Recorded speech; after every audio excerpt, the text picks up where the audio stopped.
Avez-vous déjà envoyé un SMS à la mauvaise personne? Maintenant, imaginez envoyer un message disant que votre patron est incroyablement sexy, directement à votre patron. C'est exactement ce qui arrive dans cette histoire. Et je vous garantis que vous n'êtes pas prêt pour la suite. L'avion se posa à l'aéroport international OR de Chicago à 6h42 du matin. Robert Sterling resta assis tandis que les autres passagers s'entassaient dans l'étroit couloir, impatients de débarquer. Lui n'était pas pressé. 2 années passées à New York lui avaient appris que la précipitation n'était qu'une façon élégante de se fuir soi-même. À 42 ans, Robert portait sur son visage les marques d'un homme qui avait bâti des empires au prix de nombreuses nuits blanches.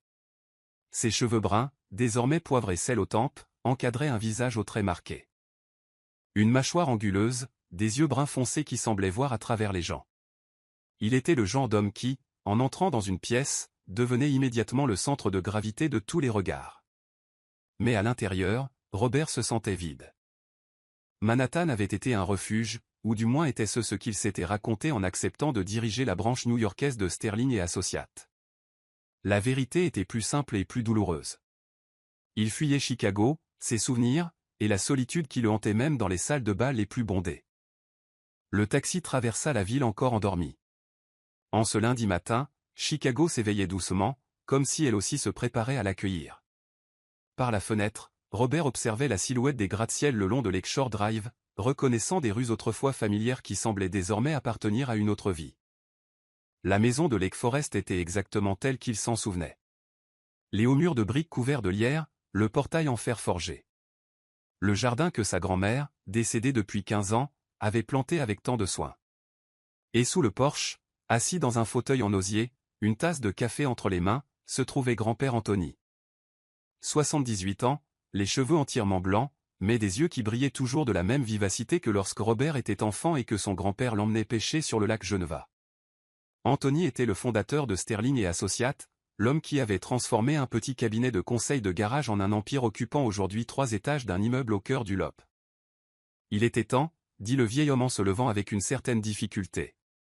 Je pensais que j'allais mourir avant que tu te décides à rentrer. Robert sourit pour la première fois depuis des semaines. Dramatique comme toujours, grand-père. Pas dramatique. Réaliste. Anthony le serra fort dans ses bras. 2 ans, gamin. 2 ans dans ce pays de bajel hors de prix et de courses effrénées. C'est une vie, ça? Ils entrèrent ensemble.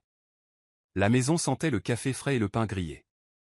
Les meubles anciens, les photos au mur, l'horloge grand-père égrenant les heures avec le même son que Robert entendait depuis son enfance.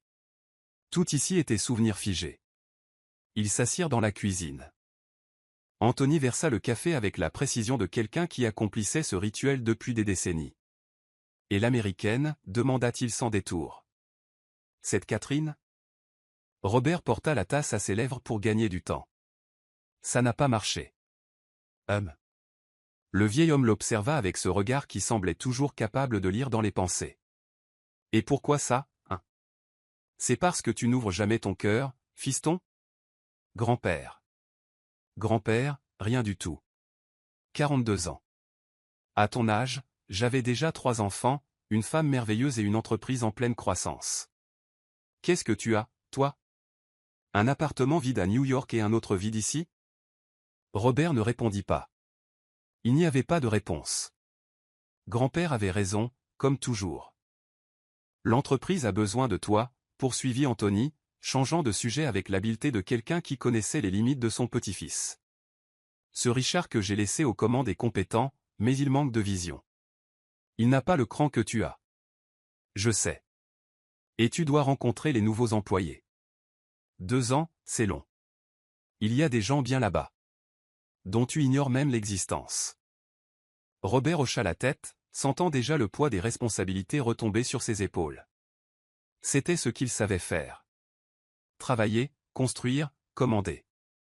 C'était plus facile que de ressentir. Le lendemain matin, Sterling et Associates étaient en effervescence. La nouvelle du retour du PDG de New York s'était répandue dans les couloirs comme une traînée de poudre. Les employés ajustaient leurs cravates, vérifiaient leurs rapports, répétaient leurs sourires. La réputation de Robert Sterling le précédait, froid, implacable, exigeant. Un homme qui ne tolérait pas les erreurs et ne distribuait pas de compliments. Il est là, chuchota Sarah en jetant un coup d'œil par-dessus la cloison du box d'Emily. Il vient de monter dans l'ascenseur avec Anthony. Emily Carter leva les yeux de son ordinateur. À 27 ans, elle avait développé l'art d'être invisible comme mécanisme de survie. Cheveux bruns ondulés toujours attachés en une queue de cheval pratique, vêtements discrets, maquillage minimal. Elle n'attirait pas l'attention, ne causait pas de problème, ne faisait pas d'erreur. C'était exactement comme ça qu'elle aimait les choses.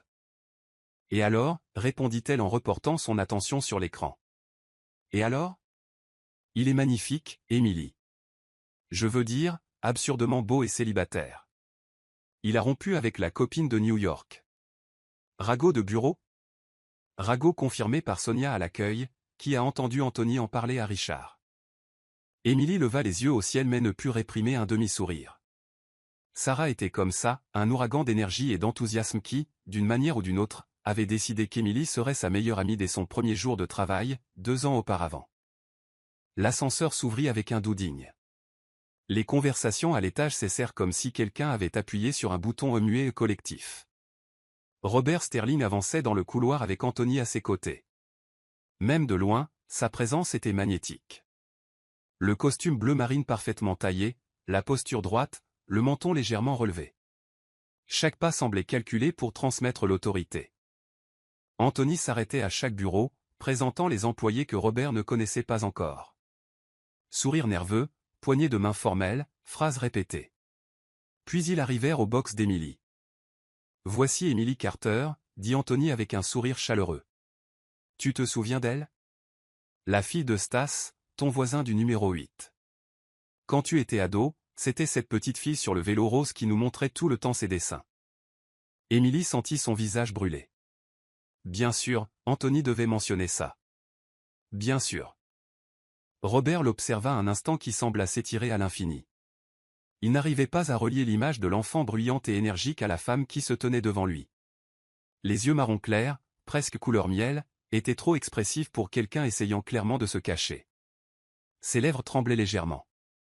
Ses mains serraient un stylo avec une force inutile. « Marketing, dit-il, plus comme une affirmation que comme une question. »« Oui, monsieur. » « Depuis 2 ans. » Sa voix était douce, presque un murmure. Robert fronça légèrement les sourcils. « Si vous travaillez dans le marketing, vous ne pouvez pas être aussi timide. Le marketing exige de la présence, de la conviction. » Emily déglutit péniblement. « Je travaille plus sur le côté créatif. Derrière les écrans. » Ses yeux à lui se plissèrent de manière presque imperceptible. Derrière un écran, c'est plus facile d'être courageux. Ce n'était pas une question. C'était une observation. Et avant qu'Emily ne puisse formuler une réponse, Robert s'était déjà détourné, passant au bureau suivant. Sarah apparut à ses côtés quelques secondes plus tard. C'était quoi ça?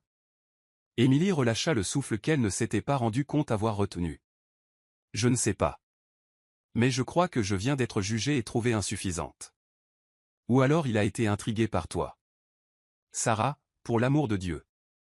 Mais en regardant à nouveau son écran d'ordinateur, Emily ne pouvait se défaire de la sensation de ses yeux bruns foncés fixés sur les siens. Quelque chose en elle, quelque chose qui dormait depuis longtemps, commençait à se réveiller. Une semaine avait passé depuis le retour de Robert, et Sterling et Associates fonctionnaient déjà à un rythme différent. Les réunions étaient plus longues, les demandes plus fréquentes, les attentes plus élevées. Le PDG ne tolérait pas la médiocrité, et tout le monde le savait. Emily restait dans son coin, accomplissant ses tâches avec son efficacité silencieuse habituelle. Elle évitait les couloirs quand elle savait qu'il était dans les parages, mangeait à son bureau au lieu d'aller à la cafétéria, limitait ses interactions au strict nécessaire. Mais le destin, comme toujours, avait d'autres plans. Un jeudi après-midi, Martha, la chef du département marketing, entra dans le box d'Emily avec une expression inquiète. « Il faut qu'on parle. » Emily sentit son estomac se nouer. Cette phrase ne présageait jamais rien de bon. Ma mère a fait un AVC. Elle est stable, mais je vais devoir aller dans l'Ohio. Je serai absente 3 semaines, peut-être plus. Martha, je suis tellement désolée. Merci, soupira la femme plus âgée. Mais le problème, c'est que nous avons la campagne nationale en cours. Quelqu'un doit présenter l'avancement directement au PDG, et ce quelqu'un, ça va devoir être toi. Le monde d'Emily cessa de tourner. Moi? Mais qu'en est-il de Peter ou Julie? Ils ont plus d'expérience. Peter croule sous le projet de la banque. Julie couvre mes autres demandes. Tu es la seule à connaître la campagne sur le bout des doigts. Martha posa une main sur son épaule. Je sais que tu préfères rester dans l'ombre, mais je te fais confiance, Emily. Tu en es capable. Après le départ de Martha, Emily fixa l'écran de son ordinateur sans vraiment rien voir. 3 semaines. 21 jours à présenter des rapports à Robert Sterling. 21 jours sous ce regard qui semblait capable de la transpercer. Sarah apparut avec 2 cafés. J'ai appris la nouvelle. Tu as l'air livide. Je vais mourir. Quel drame. Tu ne vas pas mourir. Tu dois juste parler à l'homme le plus intimidant et le plus sexy de cette entreprise tous les jours. Pas grand-chose. Sarah. Quoi? Je mens? Emily accepta le café et but une longue gorgée. Sarah ne mentait pas. C'était bien là le problème. Les jours suivants furent un exercice de survie. Emily préparait chaque présentation avec un soin obsessionnel, vérifiant les chiffres, anticipant les questions, répétant les réponses. Les réunions avec Robert étaient brèves et professionnelles. Il posait des questions directes. Elle répondait avec autant d'objectivité que possible, puis elle était congédiée. Mais il y avait quelque chose dans ses yeux qui la déstabilisait. Une sorte de curiosité voilée, comme s'il essayait de la cerner.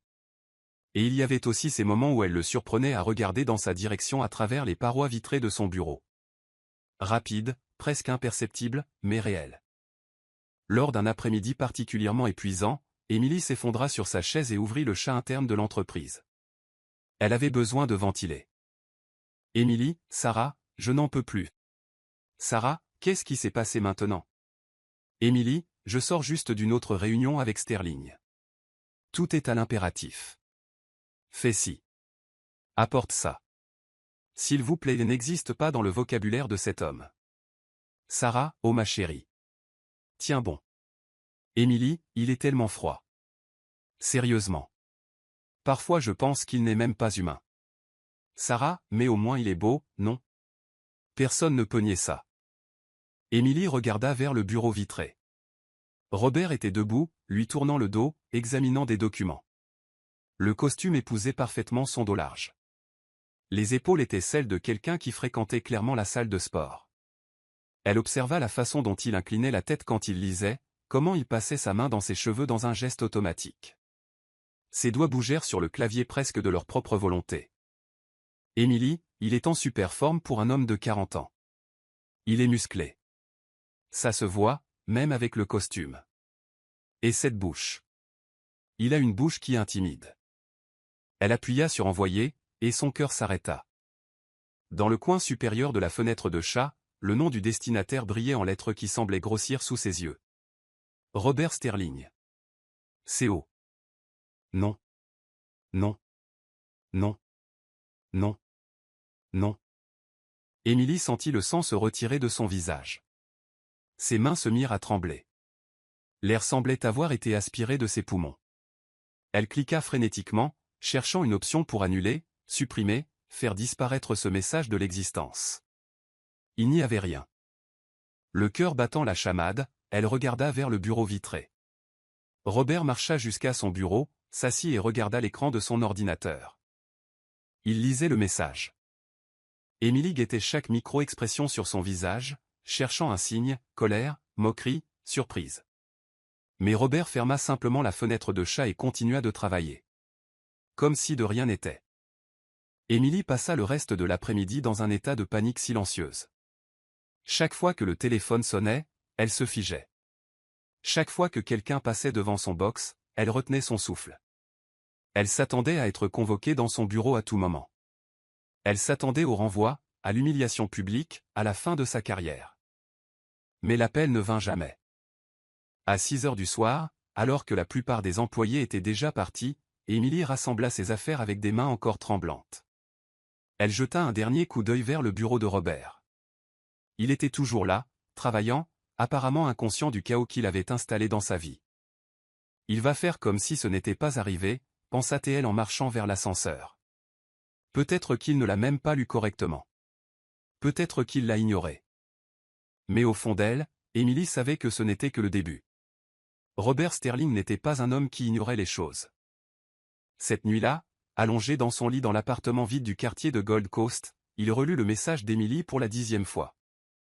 Il est en super forme pour un homme de 40 ans. Il est musclé. Ça se voit, même avec le costume. Et cette bouche. Il a une bouche qui intimide. Un sourire involontaire courba ses lèvres.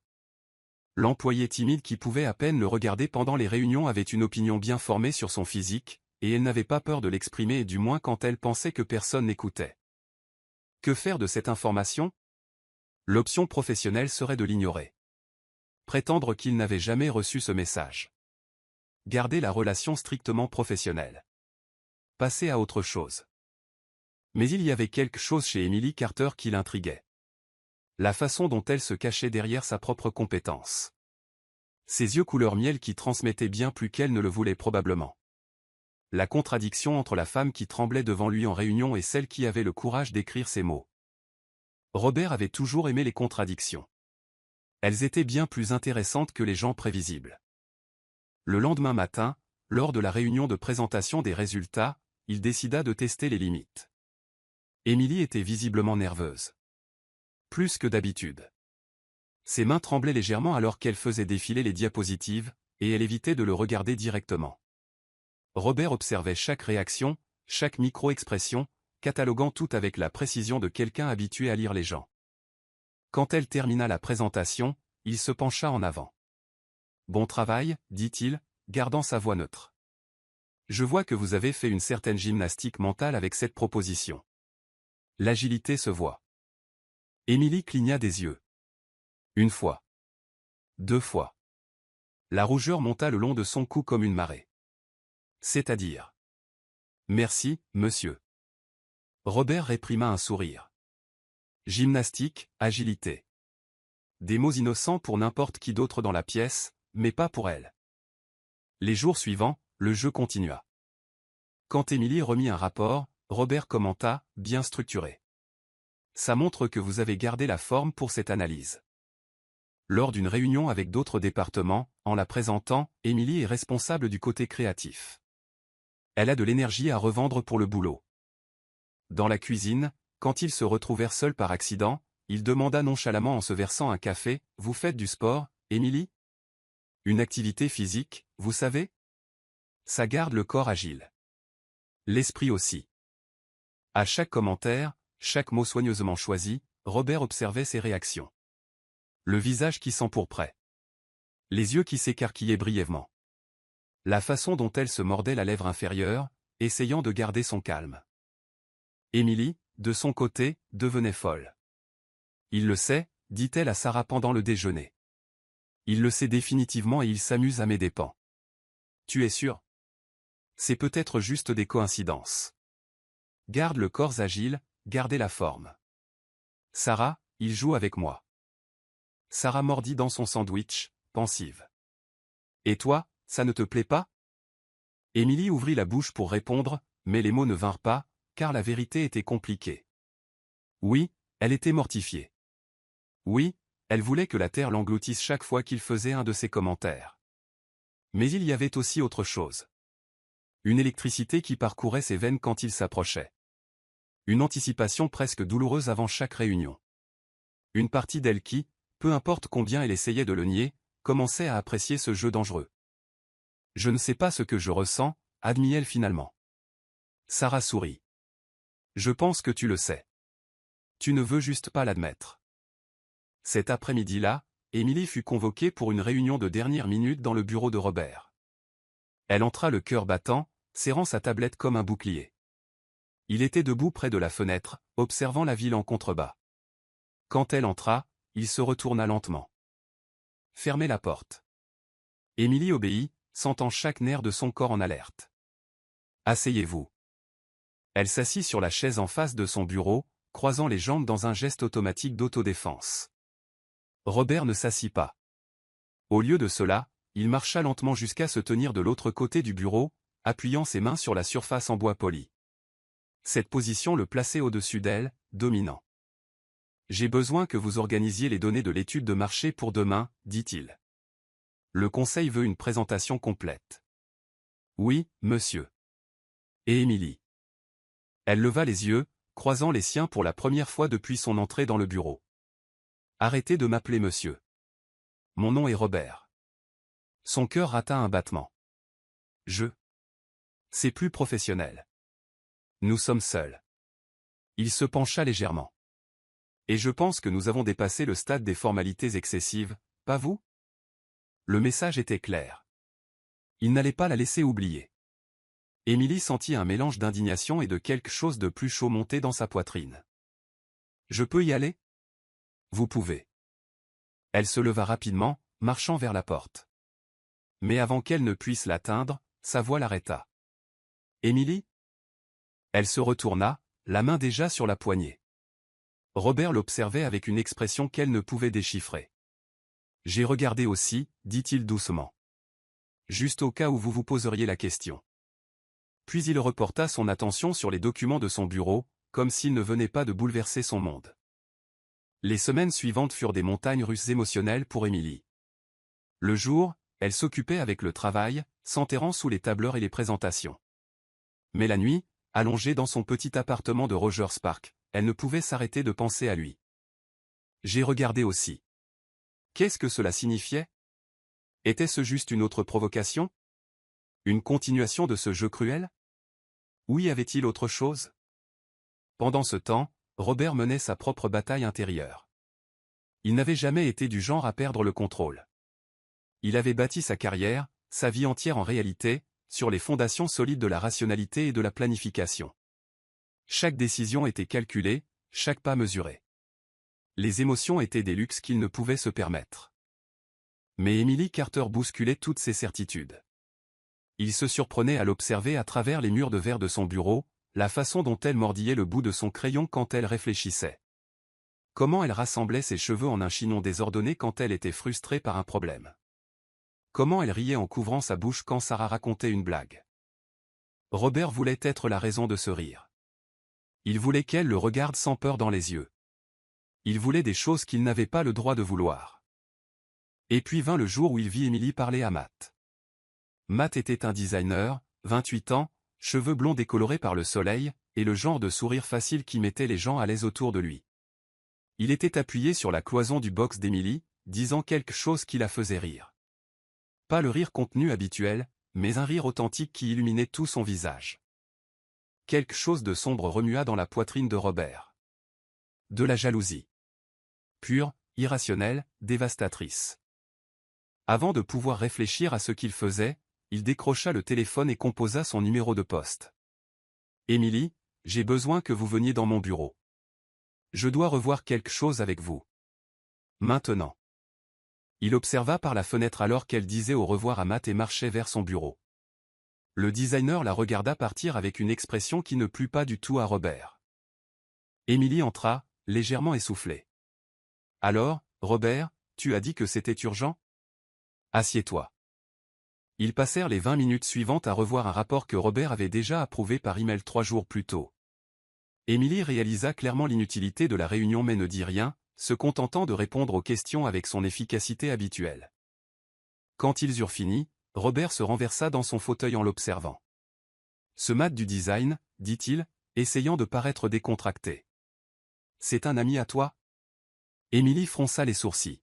« C'est un collègue. » Pourquoi? Rien. J'ai juste remarqué que vous sembliez proches.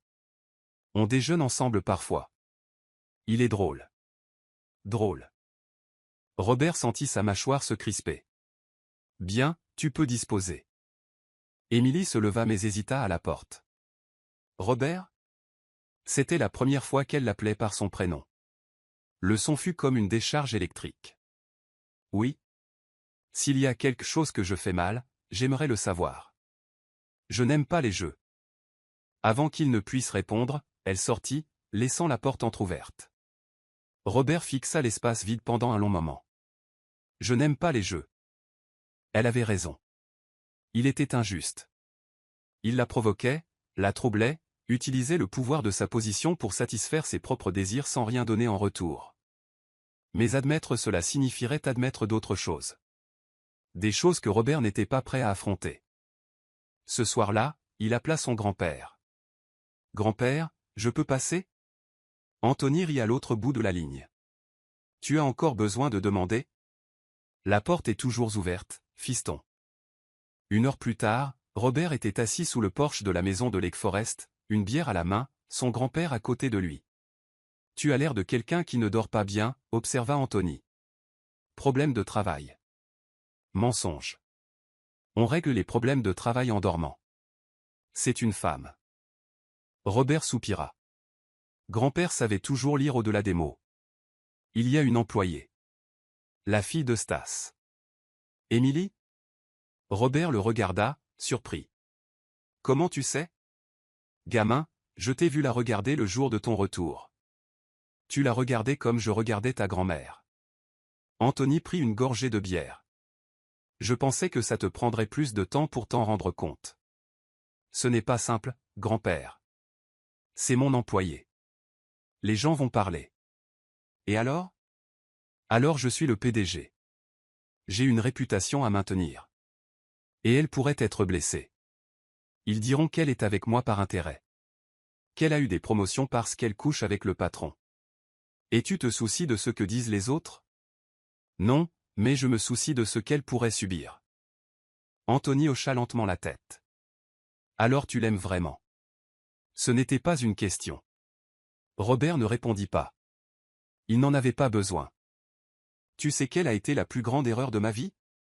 Poursuivit le grand-père. J'ai failli laisser partir ta grand-mère parce que j'avais peur de ce que sa famille penserait. Elle venait d'une famille riche. J'étais un gars du coin qui tentait sa chance à Chicago. Tout le monde disait que ça ne marcherait pas et qu'est-ce que tu as fait ? Je suis allé chez elle au milieu de la fête d'anniversaire de son père et je l'ai demandé en mariage devant tout le monde. Anthony sourit au souvenir. Je pensais qu'ils allaient me jeter dehors, mais elle a dit oui. Et nous avons été ensemble 52 ans jusqu'à ce qu'elle parte. Le silence s'étira entre eux, lourd de souvenirs et de possibilités. L'amour n'attend pas le moment parfait, Robert, dit finalement Anthony. Il se pointe et tu décides quoi en faire. Tu peux le saisir ou tu peux le laisser passer. Mais si tu le laisses passer, alors tu vas le regretter pour le reste de ta vie. Robert fixa les étoiles qui commençaient à apparaître dans le ciel de l'Illinois. Pour la première fois depuis longtemps, il avait quelque chose à penser au-delà du travail. La tension entre Robert et Émilie était devenue presque tangible. Les autres employés le remarquaient. Les regards qui duraient une seconde de trop. La façon dont l'énergie dans la pièce changeait quand les deux étaient dans le même environnement. Les commentaires subtils qui semblaient porter des sens cachés. Sarah, toujours attentive, alerta son amie. Les gens parlent, Émilie. Parlent de quoi ? Qu'il y a quelque chose entre toi et Sterling. Émilie sentit la panique monter dans sa gorge. Il n'y a rien. Absolument rien. Je sais, mais tu connais ces gens. Ils adorent les ragots. Cet après-midi-là, Émilie reçut un autre email la convoquant au bureau de Robert. Mais cette fois, quelque chose était différent. Il y avait une tension dans son corps qu'elle ne pouvait identifier, une limite sur le point d'être franchie. Elle entra dans le bureau et ferma la porte derrière elle. Robert était debout, appuyé contre la fenêtre, lui tournant le dos. « Asseyez-vous, dit-il sans se retourner. Je préfère rester debout. » Il se retourna enfin, surpris par le refus. « Vous préférez ? » « Oui. » Émilie croisa les bras. « Parce que je pense qu'il est temps qu'on parle vraiment. » L'air dans la pièce devint plus dense. « De quoi ? Des commentaires ? Des allusions ? De ce jeu auquel vous jouez avec moi depuis des semaines ? » Robert ne dit rien, se contentant de l'observer.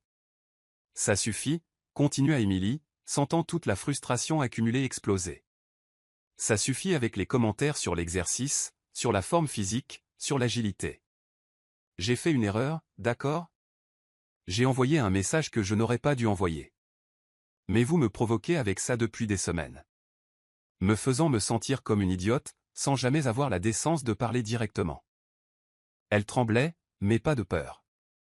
De colère, et de quelque chose d'autre qu'elle n'osait nommer. Robert commença à marcher vers elle, lentement. Comme un prédateur qui sait qu'il a tout le temps du monde. « Et qu'aimeriez-vous que je dise » demanda-t-il, sa voix basse, dangereuse. Émilie fit un pas en arrière instinctivement. Puis un autre, jusqu'à ce que son dos trouve la paroi de verre froide. « Je ne sais pas. » Il s'arrêta à quelques centimètres d'elle. Si près qu'elle pouvait sentir la chaleur irradiée de son corps. Sentir l'eau de Cologne boisée qui lui faisait perdre sa concentration. « Vous ne sembliez pas timide du tout, » dit-il doucement. « Quand vous parliez de mes muscles et de ma bouche. » Le cœur d'Émilie battait si fort qu'elle était certaine qu'il pouvait l'entendre. « Eh bien, oui, » répliqua-t-elle en levant le menton dans un geste de défi. « Je suis une femme. Je regarde aussi. Ou est-ce que vous ne regardez jamais personne ?» Robert sourit. Ce n'était pas le sourire professionnel froid qu'elle avait l'habitude de voir. C'était quelque chose de différent. Quelque chose qui lui coupa le souffle. « Je ne passe pas mon temps à regarder les femmes, » dit-il, ses yeux fixés sur les siens. « Mais je peux vous dire une chose. En ce moment même, c'est vous que je regarde. » Le monde entier se réduisit à cet instant, à la respiration saccadée de l'un et de l'autre, à l'espace minime entre leurs corps, à la main de Robert se levant lentement, touchant presque son visage. 3 coups à la porte les séparèrent comme s'ils avaient reçu une décharge. « Monsieur Sterling ?» La voix de l'assistant sonna étouffée par le verre. « Appel urgent de Londres. Monsieur Miller insiste pour parler maintenant. » Robert ferma les yeux une seconde, luttant visiblement pour retrouver son calme. « Dites-lui que je prends l'appel dans 2 minutes. » Des pas s'éloignèrent. Il regarda Émilie une dernière fois. Ses yeux étaient sombres, chargés de quelque chose qu'elle ne pouvait ou ne voulait pas nommer. « Ce n'est pas fini, » dit-il, la voix rauque. Puis il marcha vers son bureau, lui tournant le dos, attendant clairement qu'elle parte. Émilie quitta le bureau les jambes tremblantes. Elle ne savait pas ce qui venait de se passer, mais elle savait que sa vie ne serait plus jamais la même. 2 semaines après la confrontation, Martha revint de l'Ohio avec sa mère stabilisée, mais elle rapporta des nouvelles qui allaient tout changer. « Nous avons une réunion importante avec Vantage Construction à San Francisco », annonça-t-elle lors de la réunion d'équipe. Ils veulent conclure un contrat de conseil pour le lancement de 3 développements sur la côte ouest. C'est un contrat de plusieurs millions. « Qui y va ?» demanda Peter. « J'étais prévu pour y aller personnellement, mais ma mère a encore besoin de soins. » Martha regarda l'équipe. « Robert va représenter l'entreprise. Et j'ai besoin de quelqu'un du marketing pour présenter notre proposition de campagne. » Émilie sentit les regards se tourner vers elle. « Émilie a travaillé sur la campagne depuis le début, » continua Martha. « Elle connaît chaque détail. C'est le choix le plus logique. » Non, pensa Émilie. N'importe quel choix sauf celui-là. Mais avant qu'elle ne puisse protester, la voix de Robert résonna depuis l'encadrement de la porte de la salle de conférence. « Je suis d'accord. Émilie vient. » Il ne la regarda même pas en le disant. Il entra simplement, s'assit en bout de table et commença à discuter de la logistique du voyage. 3 jours. Eux deux. Seuls. Loin de Chicago. Loin de la structure qui les gardait en sécurité. Sarah trouva Émilie dans les toilettes des femmes 20 minutes plus tard, en train d'hyperventiler. « Respire, ma belle. Respire. Je ne peux pas y aller. Sarah, je ne peux pas rester 3 jours seule avec lui. » Pourquoi pas?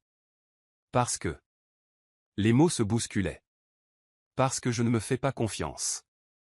Sarah saisit les épaules de son amie. Émilie, écoute. C'est peut-être exactement ce dont vous avez besoin tous les deux. Résoudre cette tension une fois pour toutes. Soit vous réglez ça, soit vous décidez que ça ne marche pas, mais rester dans ces limbes n'est plus possible. Émilie savait que son amie avait raison, mais cela ne rendait pas la perspective moins terrifiante. Le matin du voyage, une voiture de l'entreprise vint la chercher à son appartement. Robert était déjà sur la banquette arrière, impeccable dans un costume gris foncé, regardant son téléphone. « Bonjour », dit-elle en montant. « Bonjour. » Le silence s'étira tout au long du trajet jusqu'à O'Hare. Émilie regardait par la fenêtre, feignant de s'intéresser aux rues qui défilaient. Robert répondait à des emails, prétendant que sa présence n'affectait pas chacun de ses sens. À l'aéroport, ils s'enregistrèrent rapidement. Billet en première classe, courtoisie de l'entreprise. Émilie n'avait jamais volé en première classe auparavant. Elle s'assit dans le large siège, se sentant comme une impostrice. Le vol vers San Francisco dura 4 heures, mais pour Émilie, cela sembla une éternité. Elle était hyper consciente de chaque mouvement de Robert à côté d'elle, la façon dont il croisait les jambes, la façon dont ses longs doigts tournaient les pages d'un magazine, son eau de Cologne qui insistait pour envahir son espace. À un moment donné pendant le vol, il rompit le silence. Pourquoi le marketing? Émilie se tourna, surprise. Quoi? Pourquoi avez-vous choisi de travailler dans le marketing? C'était une question simple, mais elle semblait porter plus de poids. J'aime raconter des histoires, répondit-elle après un moment. Le marketing, au fond, c'est ça, trouver la bonne histoire pour chaque produit, chaque marque, faire en sorte que les gens se connectent à quelque chose. Robert l'observa avec une curiosité authentique. Et quelle histoire aimeriez-vous raconter? Émilie réfléchit avant de répondre. Je ne sais pas encore, mais je veux que ce soit une histoire qui compte. Une qui fasse une différence dans la vie de quelqu'un. Il hocha lentement la tête, comme si la réponse confirmait quelque chose qu'il soupçonnait déjà. Vous êtes différente de ce que j'imaginais, dit-il doucement. Et qu'imaginiez-vous? Une fille effrayée essayant de survivre. Il marqua une pause. Mais vous êtes bien plus que ça. Avant qu'Émilie ne puisse assimiler ces mots, le signal de la ceinture de sécurité retentit pour l'atterrissage. San Francisco les accueillit avec un ciel bleu et une brise marine. L'hôtel était près de l'Embarcadero, un bâtiment élégant mêlant histoire et luxe. Ils s'enregistrèrent en silence, reçurent les clés de chambre au même étage, côte à côte, et montèrent. Émilie entra dans sa chambre et s'appuya contre la porte fermée, laissant échapper un long soupir. Survivre, se dit-elle. Tu as juste besoin de survivre 3 jours. Mais une partie d'elle, une partie qui grandissait à chaque instant, ne voulait pas juste survivre. Elle voulait vivre. Le premier jour à San Francisco fut purement professionnel. Réunion avec l'équipe locale de Vantage Construction, présentation, discussion sur les chiffres et les projections. Émilie se surprit elle-même par sa propre performance. Dans les bonnes situations, quand le focus était sur le travail et non sur les yeux sombres de Robert, elle parvenait à être la professionnelle compétente qu'elle avait toujours su être. Robert la surprit aussi. Il la traita comme une égale pendant les réunions, valorisant ses contributions, respectant ses opinions. C'était comme voir une facette de lui que les couloirs de Sterling et Associates ne connaissaient jamais. En fin d'après-midi, les réunions terminées et le prochain engagement n'étant que le lendemain matin, ils se retrouvèrent dans le hall de l'hôtel. « Avez-vous des projets pour le dîner » demanda Robert. Émilie sentit son cœur s'accélérer. « Non, en fait. Je connais un restaurant près de l'eau, vue sur la baie, excellente nourriture. » Qu'en dites-vous? Chaque cellule rationnelle du corps d'Émilie hurlait de refuser. Chaque autre partie d'elle voulait désespérément accepter. D'accord, s'entendit-elle dire. Le restaurant était tout ce qu'il avait promis et plus encore. Un endroit élégant au bord de l'eau avec des tables éclairées à la bougie et le bruit constant des vagues contre la jetée en bande sonore. Ils s'assirent à une table près de la fenêtre. Le soleil commençait à se coucher, peignant le ciel d'orange et de rose au-dessus du Golden Gate Bridge au loin. « Vous venez souvent ici » demanda Émilie, acceptant le verre de vin que le serveur offrait. « Quelquefois. Nous avons conclu un contrat avec ce promoteur il y a 3 ans, avant que je parte pour New York. Ça vous manque? New York? Robert considéra la question. La ville me manque, l'énergie, le rythme effréné. Mais la vie que j'avais là-bas ne me manque pas, pourquoi? Il prit une gorgée de vin avant de répondre. Parce que c'était une vie vide. Succès professionnel, argent, statut. Mais quand je rentrais chez moi le soir, il n'y avait personne qui m'attendait. Personne qui se souciait de savoir si j'étais vivant ou non. La vulnérabilité dans ces mots l'a pris au dépourvu. Ce n'était pas le Robert Sterling qu'elle connaissait. C'était quelqu'un de plus humain, de plus réel. Et votre petite amie? Hasarda Émilie. L'américaine, je veux dire Catherine. Son visage se ferma brièvement. Catherine. Il prononça le nom comme s'il avait un goût amer. Elle était avec moi pour ce que je pouvais lui offrir. La position, les connexions, les portes que je pouvais ouvrir. Quand elle a obtenu la promotion qu'elle voulait, elle m'a quitté. j'ai découvert plus tard qu'elle était avec quelqu'un d'autre depuis des mois. Je suis tellement désolé. Ne le soyez pas. C'était un soulagement, en fait, de découvrir la vérité avant de faire une plus grosse erreur. La nourriture arriva, un poisson frais, fruits de mer, des saveurs qu'Émilie n'avait jamais expérimentées. Ils mangèrent en parlant de tout et de rien, des livres qu'ils avaient lus, des endroits qu'ils voulaient visiter, de souvenirs d'enfance. Robert parla des étés au lac Geneva avec son grand-père, à pêcher et à courir dans les bois. Émilie parla de sa mère, de l'arthrite qui la limitait chaque jour davantage, de la peur constante de ne pas pouvoir s'occuper d'elle correctement. « Vous subvenez seul aux besoins du foyer ?» demanda-t-il, sincèrement surpris. « Depuis que mon père est parti il y a 6 ans, ma mère ne peut plus travailler. Donc oui, c'est moi. » « Et vous y arrivez ? Avec un salaire d'analyste ?» Émilie fit un sourire triste. « On fait ce qu'il faut faire. J'ai appris à vivre avec peu. Ce n'est pas facile, mais c'est possible. » Robert l'observa longuement. Il y avait bien plus chez cette femme qu'il ne l'avait jamais imaginé. Une force silencieuse dont elle-même semblait ne pas avoir conscience. Quand ils quittèrent le restaurant, la nuit était complètement tombée. La brise de la baie était plus froide, et Émilie frissonna légèrement. Sans dire un mot, Robert enleva sa veste de costume et la posa sur ses épaules. « Merci, dit-elle, surprise par le geste. Ne me remerciez pas. J'ai encore besoin de vous en parfaite condition pour la réunion de demain. » Elle rit. Un rire authentique qui le fit sourire aussi. Ils marchèrent le long de l'embarcadero vers l'hôtel, côte à côte, les épaules se touchant presque, quand une voix familière traversa la nuit. « Émilie ? Émilie Carter ?» Elle se figea. Debout à l'entrée d'un bar avec une blonde éblouissante accrochée à son bras se trouvait Luc, son ex-petit ami. L'homme qui avait détruit son estime de soi 2 ans auparavant. « Quelle surprise !» dit-il en s'approchant avec ce sourire qui la faisait autrefois défaillir et qui maintenant lui donnait seulement la nausée. « Tu as l'air différente. Jolie, en fait. » Le en fait fut comme un coup de poignard. « Luc, dit-elle sèchement. Content de te voir. Dommage pour notre rupture, hein ? On avait du potentiel. Du potentiel que tu as jeté à la poubelle quand tu m'as échangé contre ta collègue, pensa Émilie. Avant qu'elle ne puisse répondre, elle sentit une main ferme sur son bras. Émilie, on y va. Ce n'était pas une suggestion. C'était un ordre qui sonnait comme une protection. Robert regarda Luc d'une manière qui ne nécessitait aucun mot. Il y avait quelque chose de primitif dans ce regard, quelque chose qui fit faire à l'ex d'Émilie un pas involontaire en arrière. « Et vous êtes ? » tenta Luc.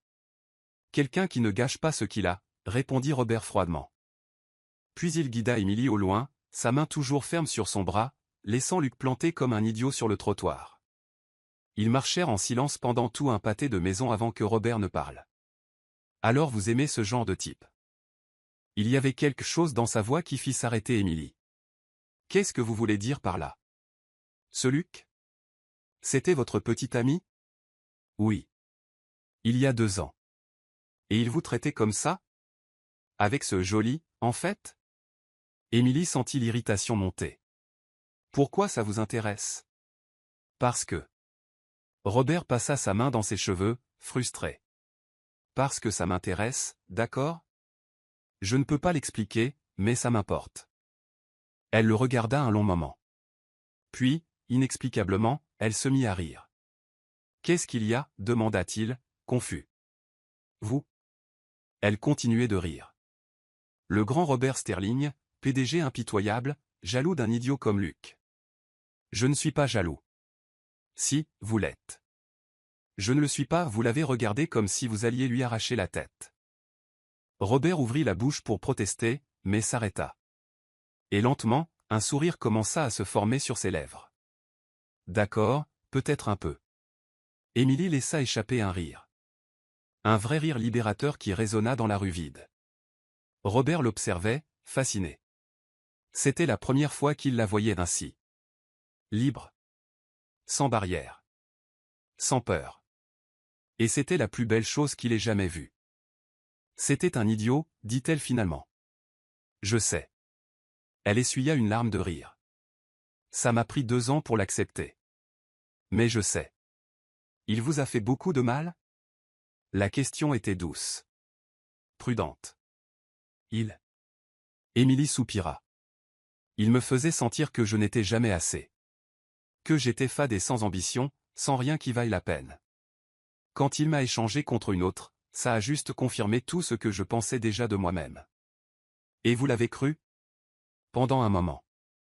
Elle regarda l'eau sombre, la brise jouant avec ses cheveux. Je crois qu'une partie de moi le croit encore.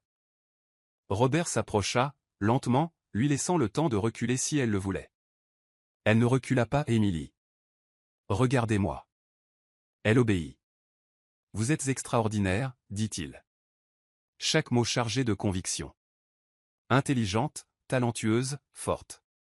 Vous vous occupez de votre mère, vous vous assumez seule, vous livrez un travail impeccable sous pression. Tout homme qui ne voit pas ça est aveugle. Et tout homme qui vous a fait vous sentir moins que ce que vous êtes ne mérite pas une seconde de votre temps. Ses yeux s'emplirent de larmes. Pourquoi vous me dites ça? Parce que c'est vrai. Et parce que quelqu'un aurait dû vous le dire il y a longtemps. Elle était là, et le poids de quelque chose d'inévitable flottait entre eux. On devrait rentrer, dit finalement Émilie, la voix enrouée. Oui, on devrait. Mais aucun d'eux ne bougea. Ils marchèrent jusqu'à l'hôtel en silence, mais c'était un silence différent de tous les autres. Il n'y avait pas de tension, pas de gêne. Juste une conscience profonde de la présence de l'autre. À un moment donné durant la marche, leurs mains se trouvèrent. Ce n'était pas un geste planifié. C'est juste arrivé, comme si c'était la chose la plus naturelle au monde. Les doigts de Robert s'entrelacèrent avec ceux d'Émilie. La chaleur partagée dans la nuit froide. Ils entrèrent dans l'hôtel main dans la main, montèrent dans l'ascenseur main dans la main, et quand ils atteignirent le couloir du 3e étage, ils s'arrêtèrent entre les deux portes de leur chambre.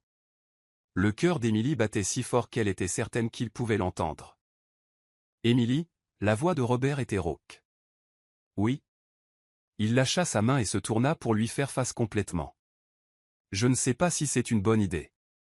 Son cœur sombra. Quoi? Ça? Nous? Il fit un geste entre deux. Vous êtes mon employé. Les gens vont parler. Tout pourrait devenir compliqué.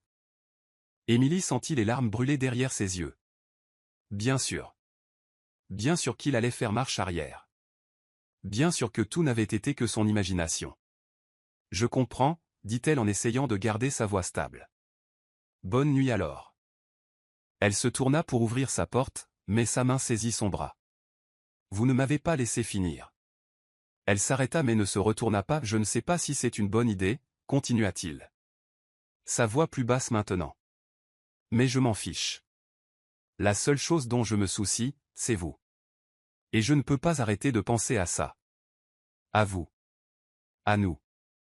Émilie se retourna lentement. Robert. Je sais que c'est compliqué.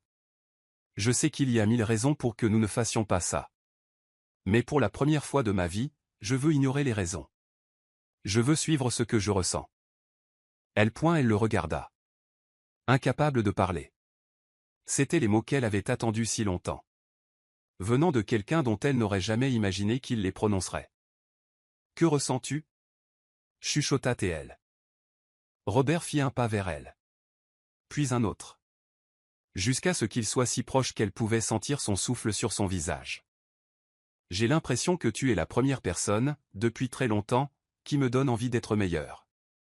Qui me donne envie d'ouvrir mon cœur. Même en sachant que je pourrais être blessé.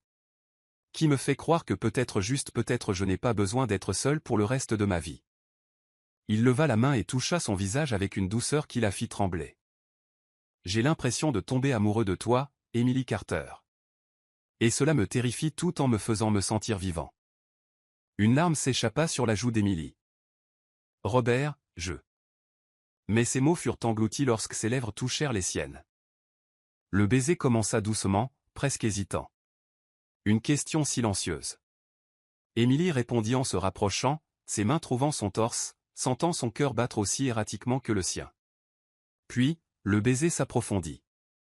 Robert la tira contre lui, une main sur sa taille, l'autre emmêlée dans ses cheveux. Émilie s'accrocha à sa chemise comme si c'était la seule chose qui la maintenait debout. Le monde disparut. Il n'y avait plus de couloir d'hôtel, plus de hiérarchie d'entreprise, plus de peur ni d'insécurité. Il n'y avait que deux, découvrant quelque chose qui avait toujours été là, attendant d'être trouvé. Le bruit de l'ascenseur les sépara brusquement. Une famille avec 2 enfants descendait le couloir, riant et discutant. Robert et Émilie restèrent figés, essayant de normaliser leur respiration, attendant qu'il passe. Lorsqu'ils furent à nouveau seuls, Robert posa son front contre le sien. « Rentre dans ta chambre, dit-il. » Sa voix était si rauque qu'elle ne ressemblait guère à la sienne. « Pourquoi ? » ?»« Parce que si tu n'entres pas, je ne pourrai pas te laisser partir. Et tu mérites mieux que ça. Mieux qu'un couloir d'hôtel. » Émilie le regarda dans les yeux. Elle y vit tout ce qu'il ressentait. Du désir, oui, mais aussi de la sollicitude. Du respect. Quelque chose de bien plus grand que ce qu'elle s'attendait à trouver. « Bonne nuit, Robert, dit-elle doucement. « Bonne nuit, Émilie. » Elle ouvrit la porte de sa chambre et entra. Elle s'appuya contre la porte fermée, le cœur battant encore la chamade. De l'autre côté, Robert resta immobile un long moment. Puis il appuya sa tête contre le mur et sourit. Il sourit comme un idiot transi d'amour. Et pour la première fois depuis longtemps, il s'en moquait. Le dernier jour à San Francisco se leva gris, avec de lourds nuages menaçants de pluie, typiques de la baie. Mais à l'intérieur d'Émilie, le soleil brillait. Elle se réveilla avec les souvenirs de la veille. Ses lèvres picotaient encore du baiser, son cœur s'emballait rien qu'en pensant à lui.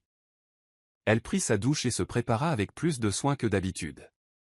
Une robe bleu marine qui faisait ressortir ses yeux, un maquillage léger mais présent, les cheveux lâchés comme il ne les avait jamais vus auparavant. Lorsqu'elle ouvrit la porte de sa chambre, Robert se tenait dans le couloir, l'attendant visiblement. « Bonjour, dit-il. » Et le sourire qui illuminait son visage lui donna des papillons dans le ventre. « Bonjour. Tu as bien dormi ? » Mieux que je ne l'avais fait depuis longtemps. Ils descendirent ensemble prendre le petit déjeuner, discutant comme de vieux amis qui venaient de se retrouver, riant de blagues stupides, partageant des viennoiseries, se volant des regards quand ils pensaient que personne ne regardait. Mais la réunion de l'après-midi fut une autre histoire. Le client était Monsieur Malone, le directeur commercial de Vantage Construction, un homme de 60 ans à l'expression dure, au costume coûteux et à la posture de quelqu'un habitué à être obéi. Dès le début de la réunion, il fit comprendre qu'il n'était pas impressionné. Émilie présenta la proposition de campagne avec toute l'assurance qu'elle pouvait rassembler. Elle avait préparé chaque diapositive avec soin, répété chaque phrase, anticipé chaque objection. Cela se passait bien. Du moins, c'est ce qu'elle pensait. « Avec tout le respect que je vous dois, jeune fille, » l'interrompit Malone au milieu de la présentation, la voix dégoulinante de condescendance, mais cela ressemble à un travail de stagiaire. Ça manque de vision, ça manque d'expérience, ça manque de poids. Émilie se figea. Toutes les insécurités qu'elle avait portées toute sa vie revinrent avec force. Les mots de Luc résonnèrent dans sa tête, fades, sans ambition, rien qui en vaille la peine. Elle ouvrit la bouche pour répondre, mais aucun mot ne sortit.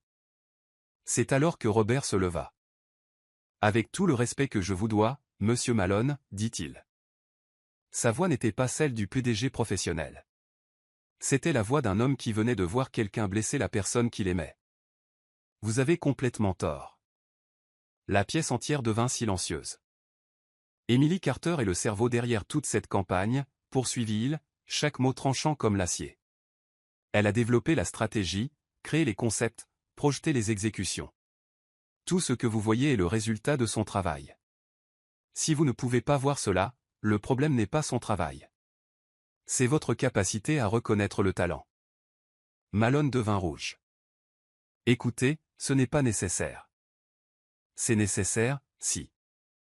Robert commença à rassembler les documents sur la table. Si vous ne respectez pas mon équipe, vous ne me respectez pas. Et si vous ne respectez pas, cette réunion est terminée. Émilie regarda la scène, incrédule. Robert Sterling, l'homme qui avait bâti sa réputation sur la froideur et le professionnalisme, la défendait, risquant un contrat de plusieurs millions de dollars pour elle. Malone se leva rapidement. « Attendez, attendez. » Sa posture avait complètement changé. « Je me suis peut-être mal exprimé. La proposition a du mérite.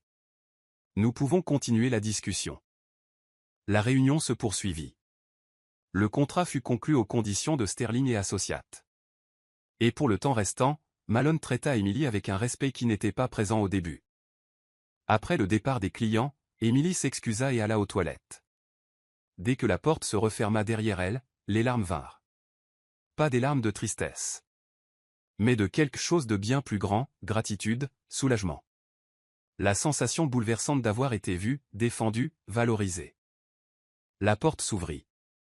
Robert entra. « C'est les toilettes des dames, dit-elle entre deux sanglots, essayant de faire une blague. Je m'en fiche. Il s'approcha et l'enveloppa dans ses bras. Émilie se laissa étreindre, cachant son visage dans son torse pendant qu'elle pleurait. Merci, chuchota-t-elle. Quand les larmes cessèrent enfin, personne n'a jamais fait ça pour moi. Robert écarta une mèche de cheveux de son visage. Personne ne m'a jamais donné envie de le faire. Elle rit, pleurant encore à moitié. Tu as failli perdre le contrat. Cela en aurait valu la peine. Robert, Émilie, il prit son visage entre ses mains. Tu dois arrêter de douter de toi. Tu es brillante. Tu es talentueuse. Tu es forte. Et quiconque te dira le contraire devra d'abord passer par moi. Elle se mit sur la pointe des pieds et l'embrassa. C'était un baiser différent de la veille. Moins hésitant. Plus certain. Un baiser qui scellait quelque chose qui n'avait plus besoin d'être caché. Du moins, pas entre eux. Le vol de retour vers Chicago fut rempli d'un bonheur tranquille.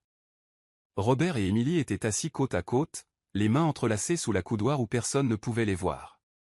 Ils échangeaient des sourires secrets, des commentaires chuchotés, des touchés discrets. Mais lorsque l'avion atterrit à O'Hare, la réalité commença à s'imposer de nouveau. « Qu'est-ce qu'on fait maintenant » demanda Emily en attendant les bagages. Robert soupira. « Je ne sais pas. J'ai besoin de réfléchir. Il y a un protocole dans l'entreprise pour les relations entre employés. Mais je ne suis pas n'importe quel employé. Je suis ta subordonnée directe. » Ouais. Le silence s'étira entre eux, lourd de toutes les complications qu'ils avaient ignorées ces 3 derniers jours. De retour à Chicago, ils reprirent leur routine. Emily fut accueillie par les câlins de Sarah et des questions curieuses auxquelles elle répondit par des évasions. Robert se plongea dans le travail, essayant de ne pas penser à son parfum qui semblait encore imprégner ses vêtements. Mais la bulle de bonheur ne dura pas longtemps. Le lundi suivant, Emily remarqua les regards. Les chuchotements qui s'arrêtaient quand elle passait. Les sourires malveillants de certains collègues. Sarah apparut dans son box avec une expression inquiète. « Emily, il faut qu'on parle. » Elle allèrent aux toilettes. Sarah vérifia qu'elles étaient seules avant de parler. « Les gens parlent de toi et Robert. » L'estomac d'Emily se noua. « Comment ça ? Quelqu'un vous a vu vous tenir la main en entrant dans l'hôtel à San Francisco, et maintenant ils disent » elle hésita. « Ils disent quoi ? Que tu es avec lui pour grimper les échelons. » Les mots frappèrent Emily comme un coup de poing. C'est un mensonge. Je sais que c'en est un, mais les gens ne le savent pas. Et tu sais comment c'est. Une fois que ce genre de rumeur commence. Emily sentit les murs des toilettes se refermer sur elle. Elle passa la semaine à éviter Robert. Ils ne déjeunaient plus ensemble. En réunion, elle était strictement professionnelle. Quand il essayait de s'approcher, elle inventait des excuses pour s'éloigner. À chaque regard qu'elle sentait dans son dos, à chaque conversation qui cessait lorsqu'elle entrait dans une pièce, l'insécurité grandissait. Tout ce pourquoi elle avait travaillé, sa réputation, sa crédibilité, sa valeur professionnelle semblait s'effondrer. Une semaine plus tard, Robert l'intercepta dans le couloir. « Tu m'évites ? » ?»« Non. »« Émilie, pour l'amour de Dieu, ne me mens pas. » Elle regarda autour d'elle pour s'assurer que personne n'était assez proche pour entendre.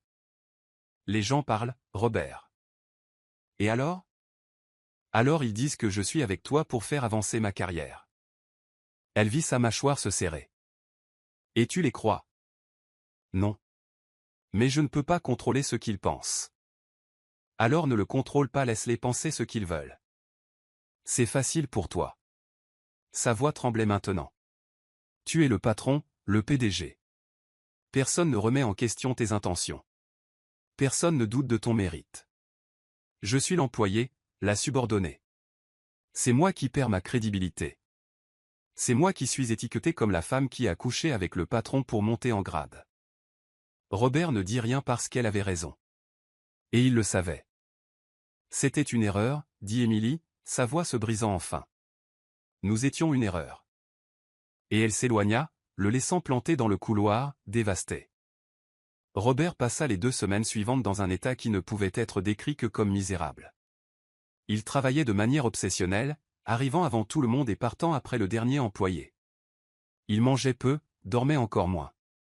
Et chaque fois qu'il voyait Émilie dans les couloirs, toujours pressée, évitant toujours son regard, il sentait quelque chose se briser un peu plus en lui. Grand-père Anthony apparut à l'entreprise un jeudi après-midi. Il trouva son petit-fils dans son bureau, regardant par la fenêtre avec une expression vide. Une tasse de café froid oubliée sur le bureau. « Je suis venu te chercher pour déjeuner », annonça le vieil homme en entrant sans cérémonie. « Je n'ai pas faim, grand-père. Je n'ai pas demandé si tu l'étais. On y va. » Ils mangèrent dans un petit dîner simple près du bureau. Le genre d'endroit avec un plat du jour qu'Anthony préférait toujours au lieu chic que Robert fréquentait. « Tu vas me dire ce qui s'est passé ou je dois deviner ?» demanda le grand-père entre 2 bouchées de son sandwich. Robert poussa la nourriture dans son assiette. « Émilie, je suppose. » Anthony secoua la tête. « Qu'est-ce que tu as fait? » « Moi? Rien. C'étaient les gens. Les rumeurs. » « Et tu as laissé les rumeurs gagner? » Robert leva les yeux. « Qu'est-ce que tu voulais que je fasse? » Elle souffrait. Sa réputation était détruite à cause de moi.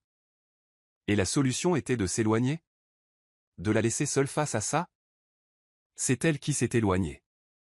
Parce que tu l'as laissé faire. Anthony posa ses couverts. Robert, écoute-moi. La peur existera toujours. Les rumeurs existeront toujours. Les gens parleront toujours. La question est, est-ce que tu l'aimes? Robert resta silencieux un long moment. Je l'aime, dit-il enfin, sa voix presque un murmure. Alors bats-toi pour elle, bon sang. Montre que ça vaut le risque. Montre que tu es prêt à affronter le monde entier pour elle s'il le faut. Et comment je fais ça? Anthony sourit. Cette partie-là, tu vas devoir la trouver tout seul. Mais je peux te donner un indice. Les grands gestes. Parfois, nous avons besoin de faire de grands gestes pour prouver que nous sommes sérieux. Ce même après-midi, Anthony fit une autre visite. Il trouva Émilie à la cafétéria du bureau, seule à une table dans un coin, remuant une salade. Elle n'avait clairement pas l'intention de manger. « Puis-je m'asseoir » demanda le vieil homme. Elle leva les yeux, surprise. « Monsieur Anthony, bien sûr, je vous en prie. » Il s'assit avec un soupir fatigué qui relevait plus du théâtre que de la réalité. « Tu as une mine affreuse, gamine. » Émilie eut un sourire triste. « Êtes-vous toujours aussi direct? À mon âge, je n'ai pas le temps de tourner autour du pot. » Il l'observa avec ses yeux qui semblaient voir à travers les gens. « J'ai entendu dire que toi et mon petit-fils aviez mis fin aux choses avant même de commencer. » Son visage se ferma. « C'est compliqué, monsieur Anthony. L'amour l'est toujours. Mais cela ne signifie pas que nous devrions abandonner. Ce n'est pas une question d'abandonner. C'est une question de réalisme. Nous venons de mondes différents. Il est le PDG. Je suis une analyste. Les gens remettront toujours en question mes réussites. Ils penseront toujours que j'ai obtenu des choses parce que je suis avec lui. Et tu te soucies tant que ça de ce que les autres pensent? Je me soucie de mon intégrité. De tout ce pourquoi j'ai travaillé. Anthony hocha lentement la tête. Tu sais, j'ai rencontré ta grand-mère dans une salle de bal. C'était la plus jolie fille de la salle. Et j'étais un ouvrier du bâtiment venu en ville pour tenter sa chance. Tout le monde disait que je n'avais aucune chance, qu'elle était hors de ma ligue, que j'allais me ridiculiser. Et qu'avez-vous fait? Je me suis ridiculisé. Il ria. J'ai traversé toute la salle, je l'ai invitée à danser devant tout le monde. Et quand elle a dit oui, j'ai su que j'avais trouvé la personne avec qui je voulais passer le reste de ma vie. Émilie sentit ses yeux brûler. C'est différent. Vous ne travailliez pas ensemble. Il n'y avait pas toute cette question de hiérarchie. Il y avait d'autres questions, l'argent, la classe sociale, la famille. Il y a toujours des questions, gamine. La question est de savoir si la personne en vaut la peine malgré tout. Elle ne répondit pas. Ce petit-fils est têtu, continua Anthony. Parfois, on dirait qu'il a un mur autour du cœur. Mais quand il aime pour de vrai. Et je ne l'ai jamais vu regarder quelqu'un comme il te regarde. Monsieur Anthony. La peur ne disparaît pas, Émilie. Elle devient juste plus petite quand on a quelqu'un avec qui l'affronter. Il se leva, lui donna une petite tape affectueuse sur l'épaule et quitta la cafétéria. Émilie resta assise là un long moment, les mots du vieil homme résonnant dans son esprit. Robert passa 3 jours entiers à planifier. Il parla au service juridique des politiques relationnelles de l'entreprise, consulta les RH sur la préséance, révisa le code de conduite, le règlement intérieur, chaque document qui pouvait être pertinent. Et puis il prit une décision. Le vendredi, il convoqua une réunion générale avec tous les employés. Une chose rare, de telles réunions n'avaient lieu que pour des annonces majeures, des changements structurels, des résultats exceptionnels. L'auditorium du bureau était plein. Émilie était assise au fond, le cœur battant, ne comprenant pas ce qui se passait. Robert monta sur l'estrade. Il était impeccable comme toujours. Costume bleu foncé, posture droite, expression contrôlée. Mais il y avait quelque chose de différent dans ses yeux, quelque chose qu'elle ne pouvait identifier.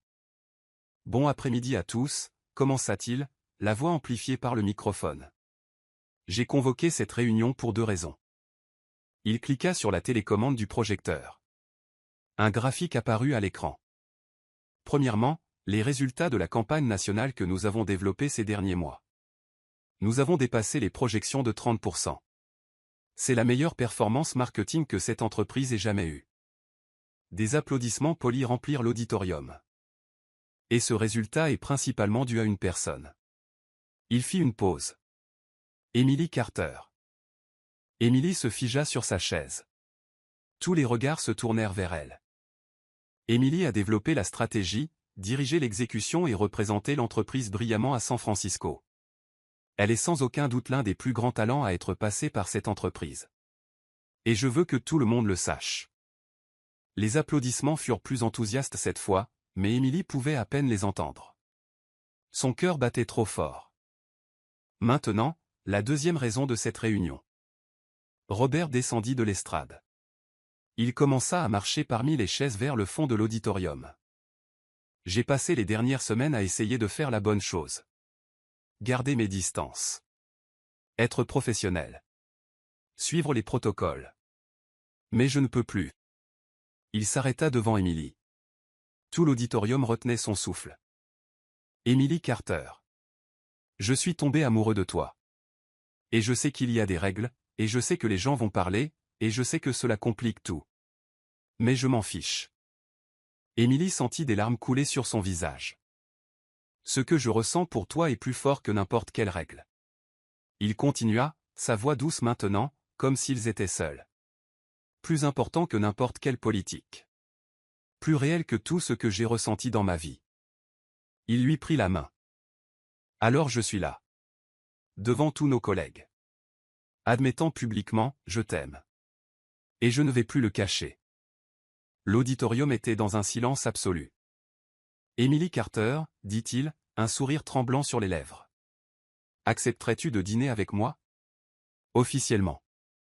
Devant tout le monde. Pendant un moment qui sembla s'étirer à l'infini, Emily ne put bouger. Elle était submergée par l'émotion, la surprise.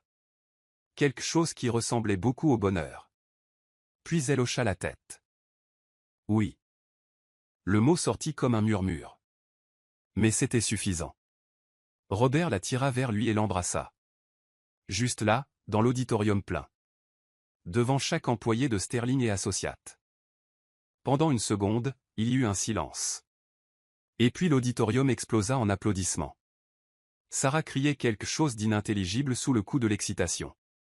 Des collègues sifflaient et applaudissaient. Et au fond, près de la porte, grand-père Anthony regardait la scène avec des yeux humides et un sourire satisfait. Quand le baiser prit fin, Robert posa son front sur le sien. « J'aurais dû faire ça il y a des semaines, » murmura-t-il. « Tu es fou, » dit-elle en riant à travers ses larmes. « De toi ? » Complètement. Les semaines suivantes furent un tourbillon.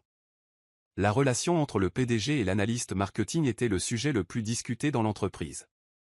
Et dans une partie du monde des affaires de Chicago. Certains regardaient avec admiration. D'autres avec envie. Quelques-uns avec désapprobation. Mais Robert et Emily affrontèrent tout ensemble. Il insista pour créer un comité indépendant pour évaluer toute promotion ou augmentation qu'Emily pourrait recevoir, s'assurant que ses réalisations seraient jugées uniquement au mérite. Elle continua de travailler avec le même dévouement que toujours, prouvant dans chaque projet que sa valeur n'avait rien à voir avec la personne qu'elle fréquentait. Et puis vint l'épreuve. Un mercredi soir, Emily reçut un appel de la voisine de sa mère. « Emily, ta mère est tombée. L'ambulance est en route. » Le monde s'arrêta de tourner. Robert était en réunion quand elle appela. Mais il laissa tout tomber quand il entendit la panique dans sa voix. « Où es-tu ? » ?»« À l'hôpital. Urgence du Northwestern Memorial. »« J'arrive. » Il arriva 15 minutes plus tard. Il trouva Emily dans la salle d'attente. Les yeux rouges. Les mains tremblantes. Qu'est-ce qui s'est passé? Elle est tombée dans la salle de bain. L'arthrite, elle a perdu l'équilibre.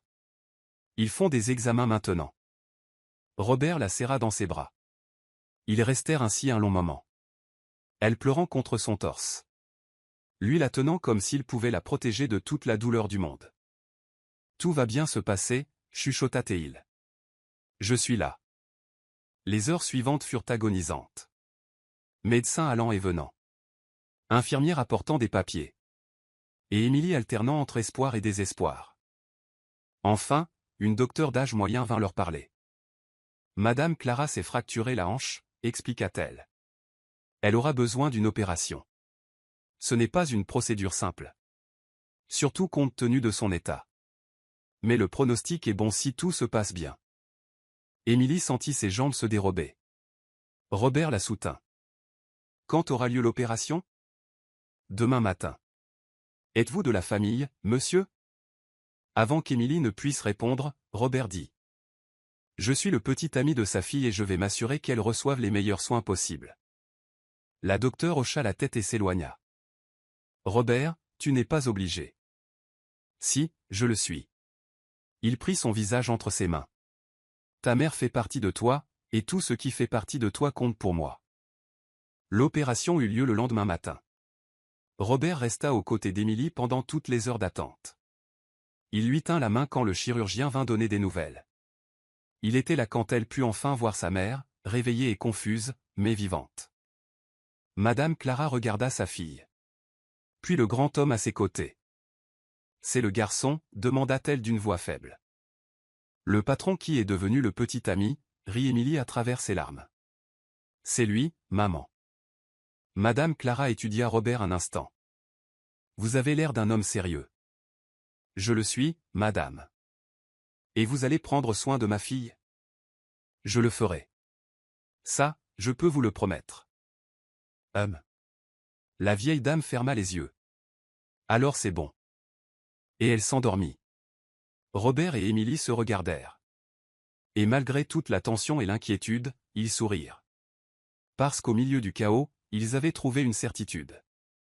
6 mois plus tard, Émilie fut promue directrice marketing de Sterling et Associates. La décision passa par le comité indépendant que Robert avait créé et fut unanime. Personne ne remettait en question son mérite. Madame Clara se remit de l'opération et faisait maintenant de la physiothérapie 3 fois par semaine. Elle se plaignait encore de la douleur. Elle était toujours aussi têtue.